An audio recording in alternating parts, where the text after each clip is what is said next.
Let's get ready to rumble!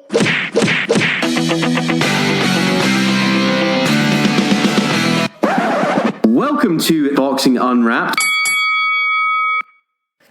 It's Boxing Unwrapped, the boxing podcast that's not coming to you from Saudi Arabia. I'm Ryan. I'm Andrew. And welcome back, guys. We did miss out last week. Welcome to What the F is the Boxing News, the boxing show that gives you everything you need to know about the fights last week or last week, and all the fights that are coming up this week. So, Andy, do you want to tell the good people what we've got in store for them? I do, and I shall. So, as you made reference to, we will look at what the F are the results from last week and last week, and there is, of course, some things spectacular and contentious and run-of-the-mill to discuss. We will look at what the F are the fights this week. Is there a fight this weekend? Is there? Is it this? I think there might be one. Might be one. There's a few fights to go over. There's the big card from the Dunes, I believe, the Dunes, and there's a card from the States as well.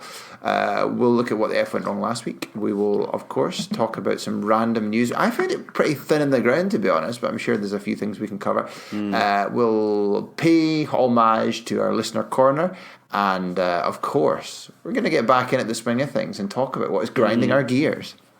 Oh, let's do it. So, without further ado, let's discuss what the F are the results from last week. Where would you like to start? Where would you like to start? I mean, I think we should start at Wilder versus Ortiz. Because actually, for a minute there, when I was watching that fight, I thought that you were going to win the fucking lottery with your bet. Do you know I forgot to put it on? I totally forgot to put it on. Did you fucker? I did. Oh, man. It's not that I wasn't going to. I just completely forgot about it after we having discussed it. Do you know, I got up to watch this. Did you? I did. Oh, I did not. I did not get up to watch this. I got up to watch it. I dozed on the sofa and thought it'll be on about 4. So I'm like, I dozed between like 11:30 and 4. Well, no, not dozed. I just slept on the sofa with an alarm set and the TV on, but it didn't wake me up, and that's what I did. And I got up, and then it was the chief support fight starting, and I was like, FML. Yeah. So then I dozed. Then I dozed a bit more, and then it came on, and I watched it, and I was like, that's pretty entertaining. But I was like, yeah, this is gonna happen. Oh, it's not gonna happen. I know. Do you know what I thought? Like, I thought it was gonna happen because he was fucking nicking. Ortiz was nicking every round on points. Mm-hmm. He was doing really well, and then it seemed like, you know, from the angle initially, it seemed like such a kind of like nothing punch that put him down. It didn't seem to have the kind of like it didn't have any, like, it didn't seem to have like extreme power. It just seemed to like knock him on the top of the head a bit. But he just went down and he was like, I'm not getting up. I'm not getting up. That is me. It's just yeah, I suppose I've thought about it a bit, but one of the things that we I think it's unavoidable to say is that for whatever reason there's something about the amount of power that Wilder can generate which is unusual. I'm not sure it's like freakish, but it's certainly unusual, and there aren't, even within heavyweights, you don't often get it where it's just these kind of concussive one shot, like out of nowhere, one shot, boom, and he's down. Like there's not that many other exponents of it kicking about. Like, you know, they're more like 2, 3. Oh, they're reeling. Oh, hit them, they fall over. But he's just like, I'm fine. Oh shit, where's my what's happened? I'm on the ground. What's going on? Yeah, totally. And I don't know. I can't decide how I feel about it. And whether or not, so there's a couple of things that are occurring to me. One of them is that he has fought people who are reasonably durable, and he's not been able to just completely, like when he's hit them, they've stayed up. I'm thinking specifically of DePass, who is completely immobile, and he battered from pillar to post for like 10 rounds, and the referee stopped it, but he wasn't able, and he's like got a head of brick, but like he wasn't able to deliver that concussive blow. So I'm wondering whether there's part of it, at least, is that the people that he's KOing are not like completely granite chinned. So yeah. But I mean, even accounting for that, he does seem to have freaky power, and given that he's lighter than the other heavyweights, it's even more unusual that he's generating so much power. Because remember, you talked about it in the whole the science of the generating the momentum and the transfer of weight and force, etc. So like the fact that he's lighter and is the biggest puncher is even more unusual, isn't it? It's an even more. It makes it even more anomalous. Totally. So, you know, like, and it was pretty impressive. The one thing that I would say is it does go to show that, you know, Wilder struggles against people that can box. You know, like, Ortiz was really pushing him, and like, Wilder had no answers to what was going on. Do you know what I mean? He just couldn't deal with the stuff that Ortiz was trying, like moving and punching and, you know, not leaving himself open. And like, I think, again, it comes back to Ortiz is an old man. So, you know, he switched off, he got a bit tired. I think he also actually like got a bit cocky. I think he was like maybe trying too hard to win the rounds, left himself open and paid the price for it. Yeah, it's a kind of weird one, because Wilder was he's quite out of range, and then he kind of goes forward a little bit, throws the jab, and then comes in afterwards with this like straight right, and it's kind of like, I mean, he must be moving it fast, but you think it's not like within the flurry of punches, or it's not within like an exchange. So how is he getting through that clean from like a long way away? Maybe he's very fast, but I agree. Ortiz was on top by a kind of pretty comfortable. Well, I mean, I don't know. Some of the judges didn't score it properly, but Ortiz had won every round as far as I could see. He'd comfortably won every round, but he did start to trade a bit in the seventh, and I just wonder whether, well, that was his mistake, but was he always gonna? I don't know what the best way to try and beat Wilder is. Whether it's just to like charge at him early doors, get up close, and have like a firefight where he's not getting the leverage from distance. I don't know whether that's maybe a better idea. I don't know, but because if he gets the time like that when you've slowed down a bit in the second half, and he can throw that punch, it's the same punch he's landed. He's got quite a few of these like long straight right knockout punches. Like it was similar what he landed on Fury, wasn't it? It was that type of punch. Yeah. From coming from a long way out, where the body shape's a little bit wrong to defend, and it's just landed flush. So maybe if you're right in his face, you're safer. Maybe. Don't know. So, I mean, you know, I think it was an interesting fight. Like, again, you know, I think it's a shame that Ortiz had his misdemeanors in the past with drugs and what have you, because it would have been interesting to see him fight Wilder, you know, when he was a bit more of a spring chicken. Yeah, 5 years ago, and seeing what had happened. You know, Tyson Fury has come out and been very critical of Wilder and said, like, he was shit. He was shit. He was utter shit. And actually, I would say that the Wilder that faced Ortiz was nowhere near as good as the Wilder that faced Tyson Fury. It's interesting, yeah. I mean, he was very like passive, wasn't he? His sort of operating approach now, Wilder's, seems to be against a dangerous opponent, is to just give away all of the rounds and assume, or give away most of the rounds and assume at one point he's going to land this knockout right. That was kind of his approach against Fury, and it was, you know, even like super pronounced his approach against Ortiz. I just wonder whether, like, you know, he landed that big one, but it took him, you know, 7 rounds. Like, if that had, you know, is there going to be a fight where he doesn't manage to land that like Hail Mary? It's like, so against Fury, it was the last round, wasn't it? And if he hadn't landed that punch, he would have, there's no way he would have been awarded a draw. He would definitely have lost. So it's kind of like, is he just going to come up short where he doesn't get a chance to land the bomb? The other thing to remember, I suppose it's worth pointing out, is like I said about Dupas, but like Stavern when he wasn't like a complete fat wreck. I mean, Stavern took quite a lot of punishment from him, but he didn't ever look like he hurt him, but he didn't knock him down, if I remember correctly, in that fight. It was a few years ago, but Wilder was hitting him pretty frequently, pretty hard, and Stavern sort of stood up to it. So I don't know. I wonder, maybe Ortiz doesn't have a phenomenal chin. He never really been hit that clean before, apart from he's never been in with anyone who was a puncher really before. So maybe he's got a suspect chin. Don't know.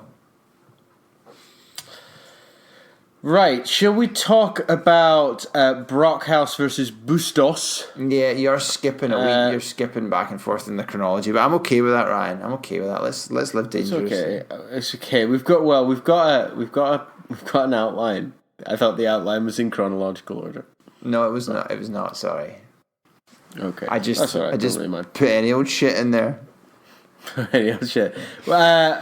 Obviously, Brockhouse, unanimous decision, super easy. Where do we go from here? Well, she needs to have one of the big mega type fights, doesn't she? Because she's getting on a bit. I think she's the oldest of the kind of the superstar women, isn't she? I think she's not. She's 38. 40, yeah. She's 38. Yeah, she's 38, man. So she is a bit older when it comes to these super women. But who's the super fight? Who's the super fight gonna be? It's the real question. Taylor?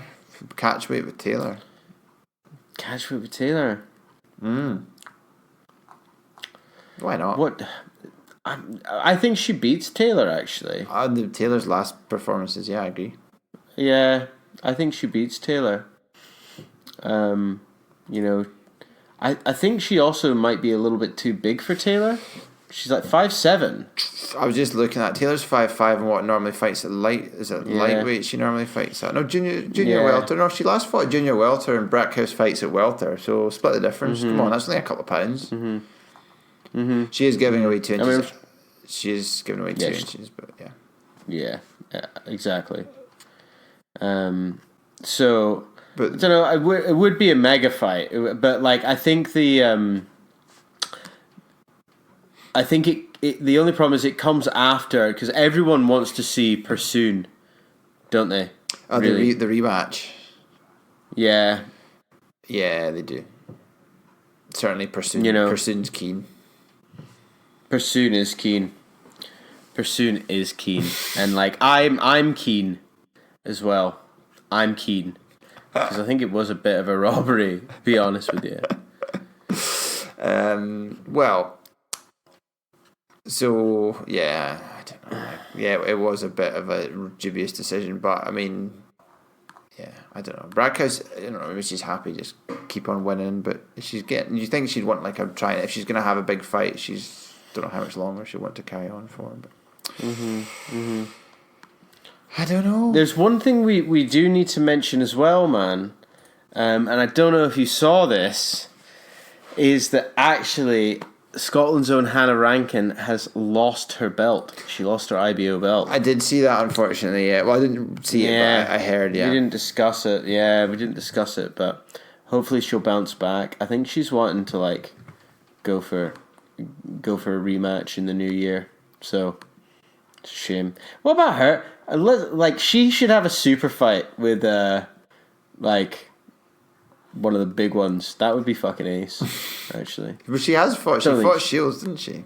She fought Shields, yeah. But I mean, that's never fair. Shields is like holding down every belt in the women's division, and she's just like another. She's another fucking level, isn't she? Really. She is a bit. Do you want? Should we talk about the big one, the big controversy with the big man? The big controversy with the big man, where do we have to do some word eating here? I think we probably do, actually. I think I definitely do. Because I think we were like casually and comically dismissive of John Ryder, were we not? we were very dismissive of John Ryder. So, But and like I think John Ryder showed a lot of heart in that fight, and he showed a lot of technical ability and understanding of what Callum Smith was going to do. I think I would very much say it was also a very poor Callum Smith. do you think it was a complacent Callum? I think it was a complacent Callum. I think it was a Callum that forgot that he was a 6'3" man. You know, because he was constantly covering up. He was never trying to jab. He was never trying to like dictate the fight. Like obviously John Ryder is like, you know, he's got a lot more muscle on him than Callum Smith, so he's maybe a bit stronger. But there's no way that Callum Smith should have let him like close the distance. Although the one thing I would say, John Ryder was very good at like somehow closing the distance with like super speed. Without taking a huge amount of punishment to do it, sort of thing. Yeah. He just kind of slipped in there. Yeah. What I struggled with was how underpowered Smith looked, and I don't know if that's the nature of how Ryder fought, but like when Smith's hit other people in his recent fights, they've just like crumpled, and he didn't seem to have any. He didn't seem to dent particularly Ryder at any point. He didn't. I don't know if it was just. It's because he never threw any fucking punches. He didn't throw really any punches that he's known for. You know, he didn't try and like work any of the body. He didn't try and work any of the head. He just kind of like, he was so ineffectual, and he was very willing to like allow John Ryder to push him up against the ropes and just like work from the ropes, and it was really disappointing. I think there probably is an argument to say that Callum Smith maybe won it. I think, but it's a tough argument to make. Yeah, I mean, I thought it was more in the realms of very contentious rather than an outright robbery, which a lot of the chat on social media was around it being like a complete robbery. I don't know. I think the scores were too wide. I think the scorecards would. I mean, 117, 111. Yeah, I mean that's how is that a thing? You know? Yeah, how is that a thing? That is not what happened. No, it's definitely not.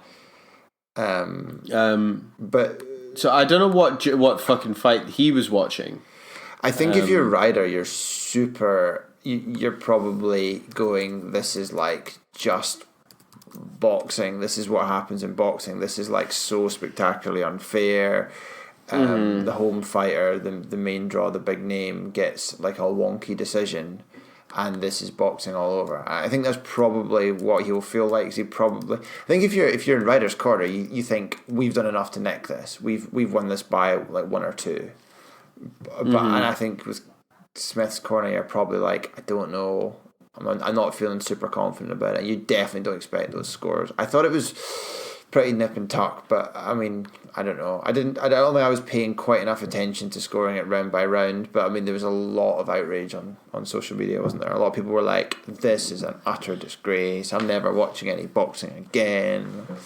This is about keeping a kind of show going, a kind of hype train going, rather than being a reflection of what happened, etc., etc. And I think it definitely goes to show that Callum Smith needs to be a more active boxer. Well, I don't know what happened. I would like to understand if it's just like that was him fighting optimally and it just didn't work, or if there was something. It looked like he looked very subpar, like you're saying. So it's kind of like, is it just an anomalous result or an anomalous performance sort of thing, or is it that he's been? Has it been easier, or has he got people at the right time previous that's made him look better than he actually is? Are we kind of going now, well, hold on a minute, maybe we've kind of overdone it in terms of... I mean, he certainly didn't look like the person that's like ridiculously powerful and just like unstoppable at super middle. He did not look like that at all. I mean, it'd be interesting to see what Ryder does, but I mean, he's someone that's been beaten several times and that's not really considered like a world level guy. an elite level guy. So it's kind of like, what does that say now for Smith, or is it just a one-off? And we'll see. But I mean, I don't know. Maybe like if you're, I don't think he will fight Canelo, because I don't think Canelo wants. There's no point, because he's not got a big enough profile, and i.e. Smith that is. But if you're Canelo, you would be like, well, Ryder's a little dude. He kind of roughed him up. I'm a little dude, and I'm the damn sight better than Ryder. Yeah, exactly. So interesting. So there we go. Right. So should we talk about Casimero versus Tete? Yeah, so I think it's something of a surprise. Zolani Tete lost his bantamweight title via third round stoppage to the, I think, relatively unheralded Jean-Riel Casimero. Just worth pointing out, Tete was quite well known on these parts. You know, we know about Tete. Indeed, But it was tough for Tete. It was tough Tetes. I was deliberately avoiding saying that, but you just plundered on in there, Ryan. I had to go in, man. I had to go in. Be careful, you get the jail for that. I had to go in. You know. So, right. Well, let us move on then to what the F are the fights this weekend.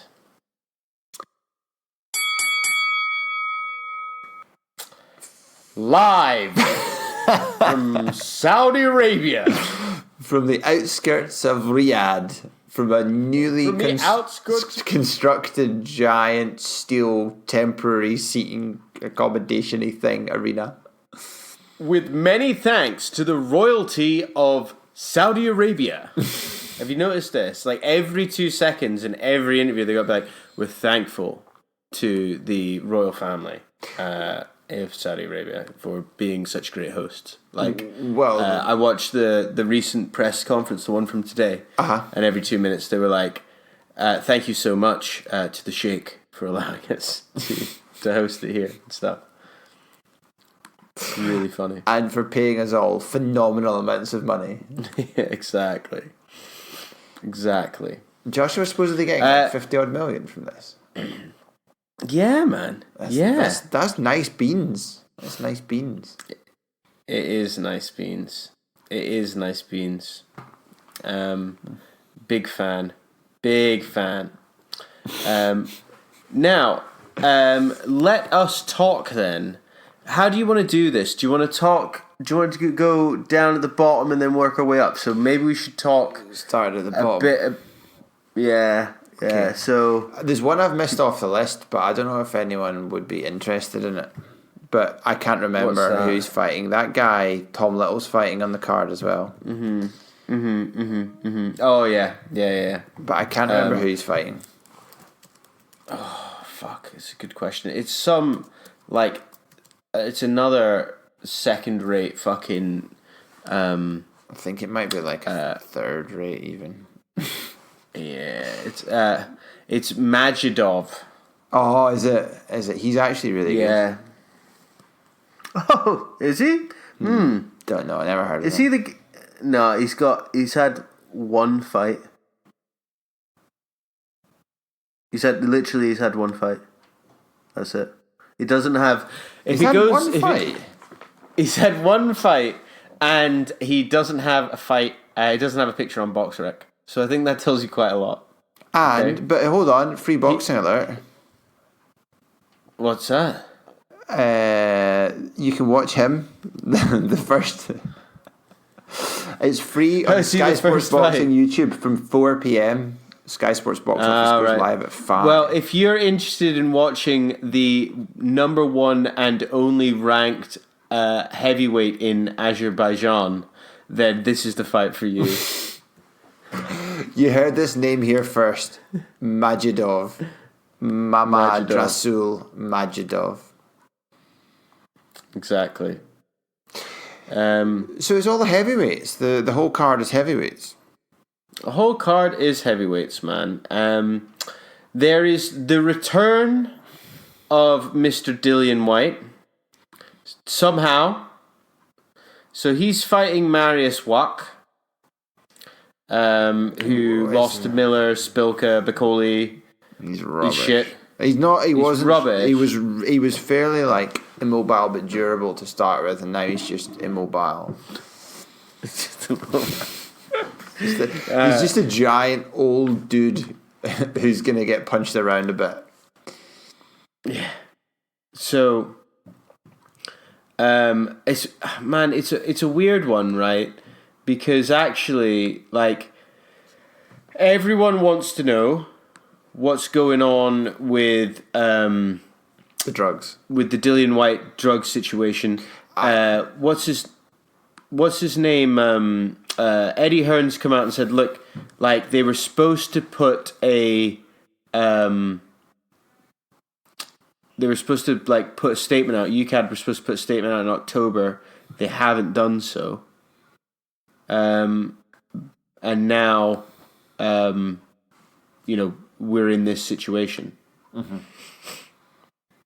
It's a ridiculous amount of time to sort of make your findings and stuff. What you can't do. Yeah. Ridiculous. Totally. I think you're particularly interested in that. I don't know. I've kind of lost interest. I think it will be resolved in such a way as that it won't really impact anything. I've given up on it being important, if you see what I mean. No, but it is important, actually, because, like, let's us forget that he's failed a UCAD test but passed all of his VADA tests. This is why I don't think it will turn out to be important. I don't think there's going to be any. The only penalty this is going to have on him is already the WBC pricking about with him to say, "Oh well, hold on, you're not mandatory anymore." Well, yeah, which is super important actually. Yeah, to but think about because that's been cast already, hasn't it? They're not. Are they going to revert that decision if you could come back and say, "Actually, no, we don't think you should serve a ban. There's a reason behind this, and you're totally clean." Will they then revert their position? Possibly. Yeah, well, I mean, no, actually, because they just had. Here's the really interesting thing about it: they've just had their council. You know, they had their like big fucking meeting in the woods around the at the fire. start of the month. Yeah, and basically, what they've said is that if that now Tyson Fury, who's ranked 2 by them, is now the mandatory. Okay, so he's the mandatory for this year. And if the Dillian Whyte situation is fixed, then he will be the mandatory for 2021. That's it. You know, that's their rulings. Well, he's goosed. He's goosed. He's totally goosed. So, he's not... It's another year that he's not going to be fighting for the mandatory, no matter what. Mm-hmm. Yeah. Because, yeah, so it is what it is. So it's a shame. Anyway, he's going to batter about Wack for a few rounds and then stop him. My prediction is Wack will kind of stop/quit after 4 or 5 rounds of being pummeled quite a lot. That's my prediction. Pummeled, yeah. Pummeled. Right. Pummeled. Talking about people who were suspended for drugs, Eric Molina versus your boy Hrgovic, who I think like destroys Molina really easily. Yeah, I do as well. I like Hrgovic, as I've said before. I think he's the real deal in the next little while. I saw this funny thing, and it was on like what's that? This website where the Boxing News 24, where they just kind of like make stuff up and just kind of go, "This is what should happen. Yeah. This is what we would do." Yeah. And this guy is clearly dodging this guy without like having any kind of fact base, but it's quite entertaining. So they're like, "Oh, what they should do is completely rearrange this undercard to make the fights more interesting." So they're like, Wack should be against Little, and then. Or was it Wack against Molina, and then Dillian Whyte should fight Hrgovic, is how they were saying it should be. They should have had that. I was like, well, clearly, no, that's not what's going to happen. But they're like, that would be a legit undercard rather than all this A side, B side. Yeah, I think Hrgovic beats him in a couple. Do you know, Were you going to say something then? Sorry. Well, I was going to say that Eric Molina is fresh off a 1 month ban. A 1 month ban? A 1 month ban. Mm-hmm. So he was banned by UCAD for being Joseph Parker's sparring partner While he was banned. While he was banned. Right, okay. So he actually incurred another 1 month ban. Silly boy. I know. Silly boy. Totally. So I think Hrgovic beats him comfortably. Now, the main headline, or the main co-main event, sorry, I'm trying to say. Yeah. Povetkin versus Hunter. How are you feeling about this one? Oh, I'm excited. Do you think? Actually, I'm excited about this. This is in danger of being an interesting fight. I think it might be. I think it might actually be an interesting fight. I think, you've kind of warmed up with a bit of shit, right? Do you often warm up with shit? Well, in this case, you've warmed up with a bit of shit, right? And so you're kind of like ready now for a decent fight. Mm-hmm. And I think you're ready to get one. Povetkin, always dangerous, even though he's old as fuck, right? He is like an old Mr. Time is catching up with him. Mm-hmm. But Michael Hunter is a good wee fighter, man. I enjoy watching him. I think he's dangerous, and I think it makes it interesting because they can both bang. Mm-hmm, mm-hmm. Hunter's nice. I like Hunter. Yeah. Yeah, I think he's a good fighter. I think he's got his record isn't padded. Yes, all right. He lost to Usyk. That's probably to be expected. Yeah. At Cruiser. But Hunter has beaten Erdry's own Martin Piccoli. He's beaten Kuzman as well, which isn't a bad fighter.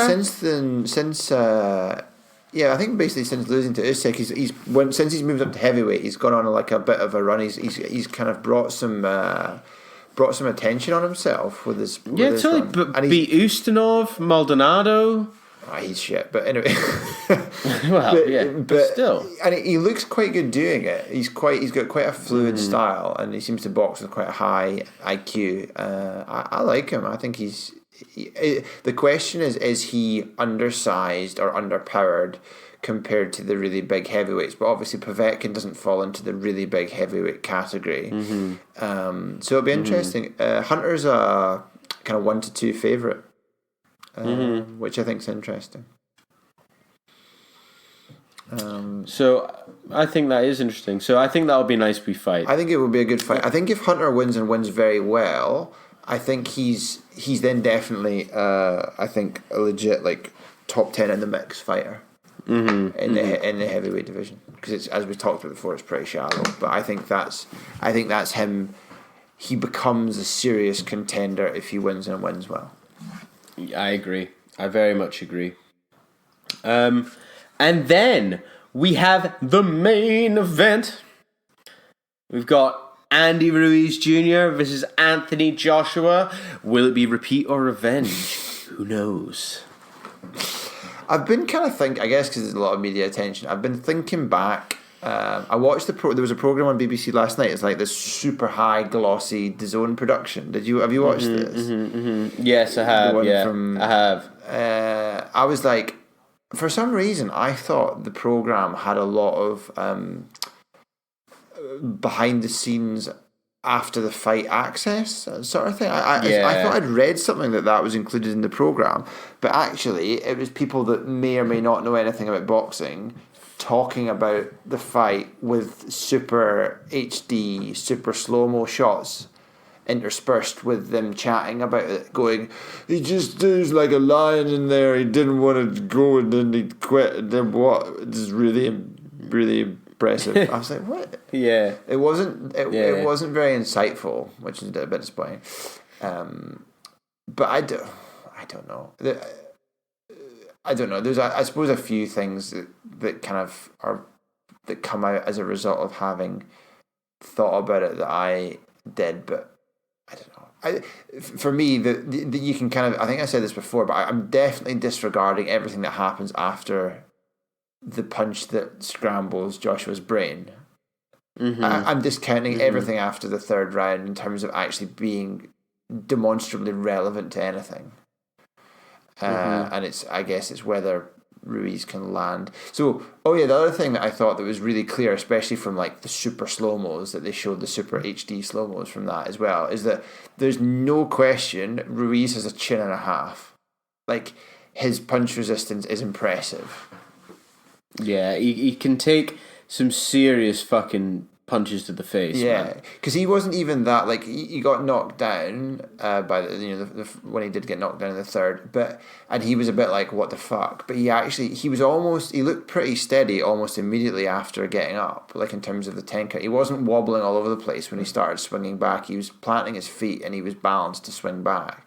And there's Joshua lands a massive right on him in the third round as well, before he hits him, and it doesn't really shake him, and it's a monster punch. So like, he does have phenomenal punch resistance, but by the other token, I just do not think he's a particularly big puncher, and his record definitely attests to that he's not a big puncher, because he's gone loads of decisions with guys that other people have just bowled out, and he took 4 rounds to stop Joshua, who was just like creaking like a half-felled tree. Yeah, I know. A strong gust of wind would have knocked him over after the third round, and Ruiz took like 4 rounds, best part of 4 rounds to get him stopped, and didn't conclusively knock him out. I do not think he's a power puncher, and I think there's lots of evidence to back that up. So I don't know what that means then. Does it mean the fight's likely to go the distance unless he somehow manages to stop Joshua again? But I think that's a Hail Mary punch that he lands. I think that's like, I've talked about this before, but like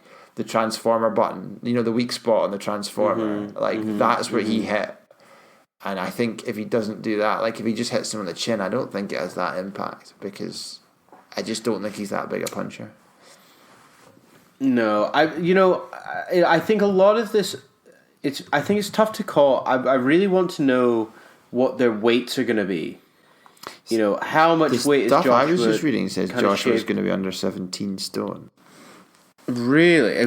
Now that would be really, really interesting if he was under 17 stone. And again, what is Ruiz going to come in at? Is he going to be that light? Because if he is, you can't. He doesn't want to give up, because he's a smaller man anyway, so he doesn't want to give up too much weight. Because he needs to at least kind of push back a little bit, doesn't he? But, the only thing I think that could stop Joshua this time round is his own mind. Because, over the past few fights, I think he's not been as aggressive as he was when he first came on the scene. Mm-hmm. Do you remember how fucking aggressive he was? Mm-hmm. And he just used to come out and try and fucking dismantle people. Like the fight against Dillian White. Yeah. How aggressive that fight was. Yeah, he just wanted to kill him, did he? He just wanted to kill him. And I think he needs to get back to, I want to kill this man. and he's not like that enough at the moment. I love it. I love his personality. He's very humble, and he's like, I'm a challenger, gotta have this mindset, blah blah blah. But I'm a bit like, grab your fucking nuts, AJ. Go in there and fucking say, I'm gonna take this little fat bastard's fucking belts off him. Is what I'm gonna do. Do you know what I mean? Yeah, I think that's right. But then I think the way in which he took that hit, because he was in a firefight, and I think he thought Ruiz was shot after he'd knocked him down, and he's like, I'm going to go in and just knock him out. And then it turned out that Ruiz was still pretty live at that point, and then he got hit by the big punch, and then it changed everything. So I don't know if he'll be a little bit more. He needs to be at least aggressive and dominant, not reckless, but he needs to be aggressive and dominant, have Ruiz on the back foot. And dictate the terms of the engagements. That's what he needs to do, I think. So, controlled aggression sort of thing. I don't think he'll run in going all guns blazing, because I think he'll feel like it's too much. That's the way he can lose the fight, but I think it only happens if Ruiz lands in the same spot again, if he lands on the tempo. Do you remember? I meant to mention this before, because we talked about it, but the fight you just referenced, the fight against White, when Joshua finally won that, the exact same thing happened to Dillian White. He hit him high on the temple, and you remember Dillian White started like walking about the ring on like duck legs. Yeah, totally. And then he chased him and did the uppercut. But it was the same thing. It was this like scramble brain thing that your body just betrays you. Yeah, totally. And I think that sort of punches Ruiz would have to land to knock him out. I don't think he's just gonna like land a Wilder style straight right and like floor Joshua. I just don't see it. There's not enough power in Ruiz and if you look at his record, he's gone loads of decisions against guys who are easy to bowl out. I just don't see it. Mm-hmm. So predictions. I would say Joshua. I think Joshua will stop him mid to late. So I'll say he stops him in the ninth. Stops Ruiz, and not like a concussive stoppage, but like a ref waves it off, or maybe after a couple of knockdowns, or not looking fit to continue. I think Ruiz will show a lot of heart, but I think he's going to get knocked down at least a couple of times. So I think maybe this is more like wishful thinking, but I reckon Ruiz gets stopped in the ninth. I'm gonna say Joshua on points. Ooh. I'm gonna go with points. I don't think he's gonna knock out Ruiz. I think he's gonna box him. You think he's gonna box him the whole time? Yeah, I think we're looking at a kind of. Do you remember the Joseph Parker fight? Yeah. I think it's gonna be like one of those jobs. Mm-hmm. You know, just get those belts back. Just get the belts back and move on. Get the belts. I think that's back. what we're going for. Okay. You know. Okay. Right. Well, we've got a Charlo. Let's talk about Charlo. We've got a Charlo, everybody. We have a Charlo. Where's the Charlo? Jamal Charlo. Can I just say, right, before, you can get 4-1 if you like. 4-1 on Joshua on points. It's not bad odds, actually. I think I might take that, to be honest. Not bad. You get even money for KO or TKO. So. No. Okay, sorry. I'm going to go with points. Charlo. So, right. Charlo. Let's talk about a Charlo. Charlo alert. So this is Jamal. So Jamal Charlo. Overnight card from the States on Showtime, not on UK television. Jamal Charlo versus Dennis Hogan for a middleweight marble. Now, Hogan was the Irish fighter that was a bit miffed at not having been given the decision against Jaime Munguia in a fight that he was expected to lose comfortably, but actually put on quite the show. Munguia didn't look quite on point, and Hogan was deemed very unlucky not to come away with the W. So he's live, he's dangerous, but Charlo's obviously the division up weight-wise. He's a middleweight, so he's pretty good. Jamal's pretty good. He's a pretty good Charlo. I like him. He is a good Charlo. He's a good Charlo. I think he's going to cause probably a bit too good for Hogan, but that's a competitive fight. Yeah, he's an entertaining Charlo. A charming Charlo. Charming Or is Charlo. that's probably a bit far, is it? Maybe not charming. We've also got a Eubank Jr. We do have a Eubank Jr. who has not been in action since his win over James DeGale. Now, when was that? I can't remember. That was the 23rd of February. Was it really? This year. It was fucking ages ago, man. He's not very active. He's not very active because his, the fight before that was that kind of weird fight against JJ McDonough. Oh, yeah. At the World Boxing Super Series final. So, he's super inactive, and he's up against Matt Korobov. Yes, who's a pretty decent fighter, actually. He's not bad at all. And this has sort of... He also lost to a Charlo. He lost to Jamal Charlo. Did he? Yeah, he lost to Jamal Charlo in not his last fight, but the fight before that. But was he not quite unlucky to lose that fight, if my memory serves me? I've got a feeling that he was quite unlucky not to be given the decision in that, although don't quote me on that. But I've got a feeling he was pretty unfortunate. He's tricky southpaw. And, I think that was a ropey decision, if memory serves me. He's pretty decent. He is, I suppose, probably slightly over the hill at 36. Not a massive puncher, but good technical fighter, awkward customer as a southpaw. I said a southpaw, awkward customer as a southpaw. And I think this has got the kind of potential banana skin type feel about it, I think, for you. Oh, definitely. I mean, this boy beat Derevyanchenko as an amateur. I did. So he's not going to be no mean feat. This is no easy fight for fucking. He's a much more experienced boxer with a great amateur record. Chris Eubank Jr. is like, unless he's completely changed the way he's boxed in the last few months. Well, it seems unlikely. This could be a fucking defeat for him, I think, actually. Do you know what? I'm going to say it. I'm going to say Chris Eubank Jr. gets beat by this guy. Are you? Yeah, I'm going to say he gets beat by him. Okay. I'm going to say he gets knocked out in the 8th. I don't think he's getting knocked. I think this has got points written all over it, but you never know. You never know. No, I think Eubank on points, but I think after coming through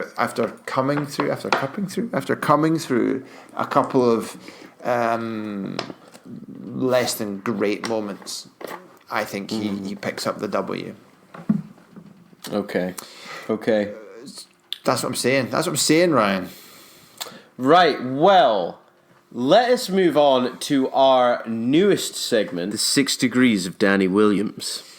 Oh, me. Do you know, I've missed this. I missed this last week. I was like, I really want to spend some time focusing on Danny. Well, I've got a great one this week. There's a fucking surprise. Right? Which can be done in... One two, right? you sound like you're doing a mic check. In two. So I would like you to get from Mr. Eric Molina to Danny Williams.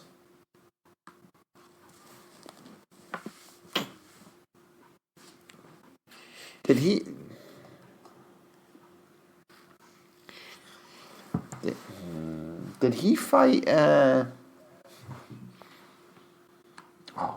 Did he fight Wilder? I think he did. Did he? Did he fight? He did fight Wilder. Yeah, he has fought Wilder. That's easy then. He has fought Wilder. Wilder Harrison. Absolutely, you can do it that way. I had gone Anthony Joshua, Michael Sprout, Danny Williams. Michael Sprott.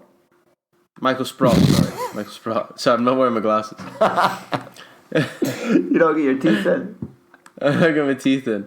So yeah. So well done. Smashed it. That was too easy. You gave me a bye this week. Yeah, bye. Thanks. Right. So what the F went wrong last week? We didn't record an episode.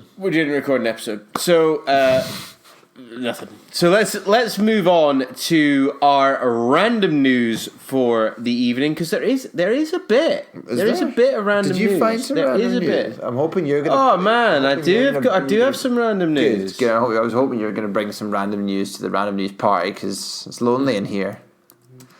No, I've got great bunches of random news. Well, okay. Seeing as I started talking about it being lonely, should we talk about Terrance Crawford? Let's talk about poor Mr. Terrance Crawford. Terrance Crawford's got no pals. He's got no pals. He's being ostracised, so everyone's ganging up and they're all going, pointing the finger and going, yeah, you're not getting to fight anyone, Terrance. So, because all of the other relevant welterweights are all PBC fighters and they're not going to touch Terrance Crawford, he's got no one to fight after. What's his name? Who's he fighting next month or this month, Ryan? Do you remember? He's got a defence against a very trickily named European opponent. Is he Lithuanian, maybe? Oh, how do you say his fucking name? I don't know. Do you remember his name? Don't know. His name's so difficult. His name's so difficult. They gave him. They just renamed him. Oh shit! Yeah, I do remember. Is it not like Kavis Kaska Kafkavs?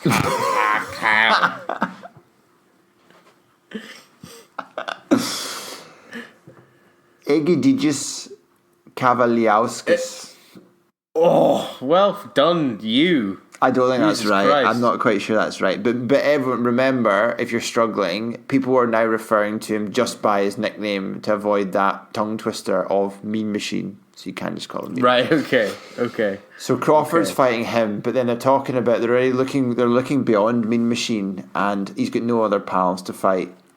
So what Bob Arum, his promoter, is suggesting is that he finds pals from a different school, and instead of fighting the current crop of elite welterweights who won't deal with him because of the network promoter rivalry, blah blah blah, even though I think he seems pretty game to fight them, Bob Arum is talking up the prospects of him fighting two gentlemen we're quite familiar with from recent weeks, Prograis and Taylor. Indeed. And also the probably equally world class Jose Ramirez. So they're talking about all those dudes fighting at welter and fighting Crawford rather than him wasting his time with the current crop of elite welters. Yeah. Well, actually, that's very interesting because now I was going to bring this up for another reason, but Josh Taylor was interviewed this week by the BBC. And one of the things that he said is he wants to do the Ramirez fight, but then he wants to he's considering moving up to welter and fighting like these kind of top level welterweights. But that wasn't the most interesting thing about this interview. The most interesting thing about this interview is it was done in a German doner kebab. In Edinburgh. You have these in Edinburgh. They've just opened one. Yeah, do you know? I was going to go because it's right near the hotel when I was down there last month, and I was like, I'm not hungry. I said to my wife, I said, I'm not hungry after we came back from the concert, and I'm like, I'm not hungry, but I'm really, really tempted to go to German doner kebab. Yeah. So they did the interview in a German doner kebab. Such a classy guy. I'm just like, what the fuck, man? This is the BBC. What the fuck are you doing? Like, take the boy out a little bit, you know? Fucking hell, show him a good time. Don't get him a kebab. Like, what are you saying? Because he's from the scheme, that's all he's worth. Is it a thing? Have they been around in Edinburgh for a while? It's just opened. Right, okay. It's just opened very recently. So, I knew them from, there were several of them in Dubai. And it was the sort of thing that actually you would eat one happily sober because they're actually really quite nice. They have these kind of like waffly rolls, sort of waffly pita things that they do rather than normal pitas. And even though it's the super nasty doner meat, the doner meat from this place is actually pretty nice. No drunkenness required to enjoy. So I would recommend it actually. Really? Okay. Okay.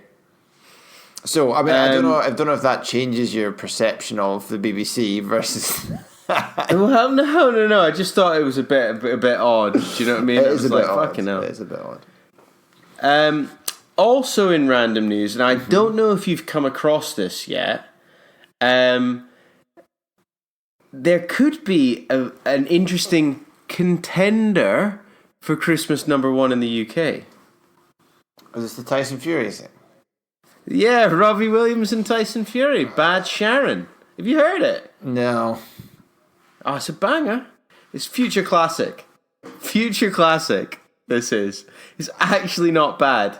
Not because necessarily Tyson Fury's in it, but like, you know, it's a classic kind of British Christmas song, really. Sounds horrific. Tyson Fury's main line in it is "Go to bed, you sleepy dossers."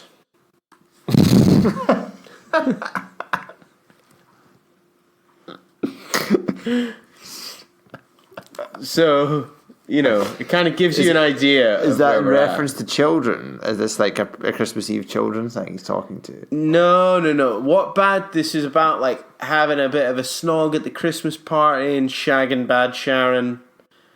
That kind of thing. Sounds very sophisticated, very upmarket. It's very upmarket. Is it like postmodern kind of social commentary sort of stuff? I think it is, yeah. I'd like to believe so, but probably not. Nice. Yeah. Also, just like a few interesting bits that have come out of the WBC's annual convention, right? Just in genuinely interesting shit.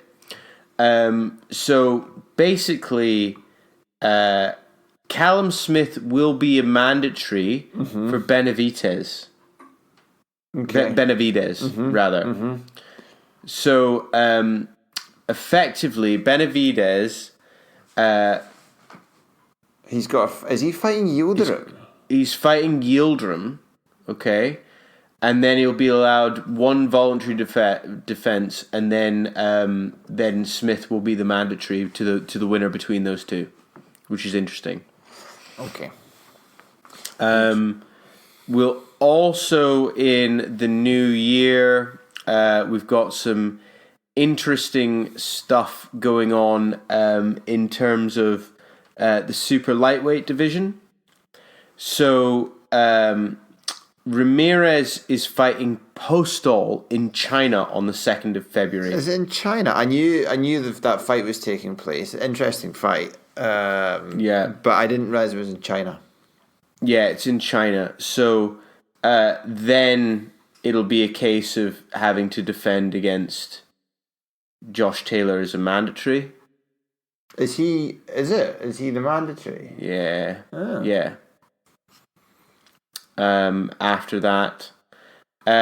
So there's some good shit that's come out of it. Oh. So very interesting news, really. Mm-hmm. So there are going to be some mandatories next year. There are going to be there's also a bit something that's a little bit cryptic that's come out of it. Uh-huh. Okay. So Charlo's voluntary defense against number 5 ranked Dennis Hogan is obviously the 7th. Yeah. And then there is a pending administrative situation with Danny Jacobs. The WBC will wait 2 weeks after the December fight to address the mandatory situation with Matchroom Boxing. Answers in a postcard what that means. What the fuck does that mean, huh? Right.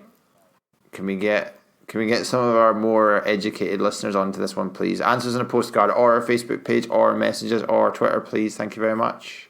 Yeah, the only thing I can think of is maybe he's not paid like sanctioning fees or something. I think something as boring as that. I mean, yeah, they haven't paid off the right dude or something like that. Do you know what I mean? Left his checkbook. There's the whole thing about Jacobs is fighting Chavez Jr., isn't he? Which we talked about before, and the whole situation about how that's a bit sketchy as fuck. But that surely doesn't impact him. Totally. Maybe it does. I don't know. Well, weird. maybe. Weird. Maybe it does. Answers in a postcard, please. Exactly. Answers on postcards. Thank you, listeners. Right. Do you have any more for any more? Oh, tiny bit random news. We were speaking about the fight card in Saudi. Molina, who's featuring on the card and who's fought Wilder and fought Joshua and was the original subject of our 6 Degrees of Danny Williams, wasn't he? He says Wilder would knock out Joshua early rounds, no bother. That's his esteemed prediction. Hrgovic, my boy, is getting his call out game on with a little shout out saying Derek Del Boy Chisora is dodging him, which I thought because he offered to fight him. But I thought it was interesting. He's getting involved. He needs to build up a profile, get a bit of the trash talking going. So you do it in the ring, you do it out of the ring, you get your shot. So he started building up his out of ring skills, I think, starting off there. Penciled in as a possibility 8th of February for Chisora, aforementioned Chisora versus Usyk. Yes. Does Chisora like that fight? Ooh, I wouldn't. I do. I like it. I wouldn't like it if I was Chisora. It's not for a belt, but maybe he doesn't care about that, and he's probably going to get schooled unless he throws a punch from the gods. I don't know. I think Usyk probably beats him. Don't know. Beats him pretty comfortable, I reckon. But anyway, he might land a power punch. And I think that's all the additional random news that I can randomly bring. Right. Well, Andy, do you want to tell me then what's grinding your gears this week? You know what really grinds my gears? Yeah, I think there's one thing I quickly mention, which is, again, relating to we've talked about this before, the death of Box Nation. Yes. Oh, God, yes. So, for example, back in the day, broadcaster aside, the Box Nation would have the Charlo. Charlo's a great fit for Box Nation. Charlo Hogan, especially, or actually this could be on ITV, could it? Because Eubank Jr. has been in a lot of ITV stuff, but you could have that's an overnight card. That's like a card you should have on terrestrial TV overnight, like an ITV4. Yes, that card definitely. That card should be an ITV. Whatever happened to all those good ITV fights we were getting? I know it died in the murk without really ever any explanation as to what. I thought it was some long-term agreement, and it's just been like canned with no explanation unless I've missed something. But anyway, Charlo Hogan and then Eubank Jr. Korobov. I would totally watch those fights. I will watch them anyway on Sunday morning, but I would much rather watch them, properly recorded, proper TV, rather than looking for recordings of them off YouTube. Absolutely. Probably in fucking Russia or something. I'd much rather, and I don't understand why there's just no avenue. They're on Showtime in the US, but they're not on terrestrial TV. Anyway, that was not my Grinds My Gears. That was a side note. Grinds My Gears. I'll try and keep this brief. You're getting a lot of people who are asserting their position in terms of the Ruiz Joshua fight. A lot of people are saying definitely going to win. Oh, it's going to be the same as last time. Ruiz is going to catch him. Joshua is going to be crumpled. His mentality is going to be shot. He's going to be scared. He's going to or it was a blip for Joshua. He's going to steamroller him, and this he's going to win really, really easy. What bugs me, and I guess people, it's a more kind of authoritative way of putting your point. But why do people not say when they're asked, I don't know. I would guess that this is going to happen, but I'm not entirely sure, because it's like a sporting event and it's filled with randomness, as all sporting events are, which is the whole point, because you don't know the outcome, or else there was no point watching it. But why does no one feel comfortable enough to say, I'm leaning towards Joshua, I think he's got a chance, or I'm leaning towards Ruiz, but one punch either way and it can be a completely different story, as could the first fight have been. And that's the thing, it's you can't go, this is definitively what's going to happen, when you know for a fact there's a very good chance that what's going to play out is going to be totally different from that. So why say it? Because it's just, why do people never say things in terms of shades of grey? Why has it always got to be oh, this is definitely what's going to happen, and then you're wrong 3/4 of the time? I've noticed it a lot with all the pundits and the other boxers and the experts in the build up to this. They're all really authoritatively putting forward their position without acknowledging really that they could be completely wrong. I mean, I've gave my position, but I'm very happy to admit it could be completely wrong. There's a very good chance it will be completely wrong. It could be completnot different. It's half the fun, really, isn't it? Of course it is. Of course it is. Just but say that. Admit it. Admit you're fucking guessing. You're not some kind of oracle. You've not seen the future. You don't know what the fuck's going to happen. No one does. I know. It's like when you hear Steve Bunce saying, he's like, oh, well, looking back on it, I don't want to be an after-timer, but you could see the looks in their eyes and blah, blah, blah. And I'm like, shut the fuck up, Bunce. You are like everyone else. You thought he was going to walk in and knock this fucking kid right out. Do you know what I mean? Like, fuck. Yeah, exactly, yeah. He's done some shocking predictions. He said, he was pretty confident that Price would beat Chisora. Yeah. I remember him saying that. That wasn't a million moons ago. And it was, beyond wrong. Yeah. I know. Dear, oh dear. Yeah. So that's what was, because there's been so much of it this week, that's what's been grinding my gears. So nice. I like it. What have you got to bring to the grinding the gears party, Ryan? Is there something that's been there is, Andy, a little bit this week? You know what really grinds my gears? There's something grinding my gears right now, right? And look, I'm not gonna lie, man. I've already bought the fight for this weekend, right? I've already bought it. I know. Sky's got my $24.99 already. Okay. But I am so wildly disappointed with the card. And I don't know if they've done this because, Are you? Yeah, I'm really wildly disappointed, right? Because it's okay, it's heavyweight. Ideal, okay, right? You wouldn't expect anything less. But let's look at the fucking caliber we've got here, right? We've got Tom Little versus Majidov. Right, okay. Okay, Hrgovic. Good, I'm excited to see him, but I don't want to see him fight Eric Molina. I want him to see him fight someone a bit decent, Well, yes. Povetkin versus Hunter. Okay, I think that is actually genuinely an interesting fight, but let's not forget Alexander Povetkin, and he's 40 years old. He's an old man. He needs to quit, right? And they need to stop rolling him out for cards, right? And then you've got Ruiz Jr. and Joshua.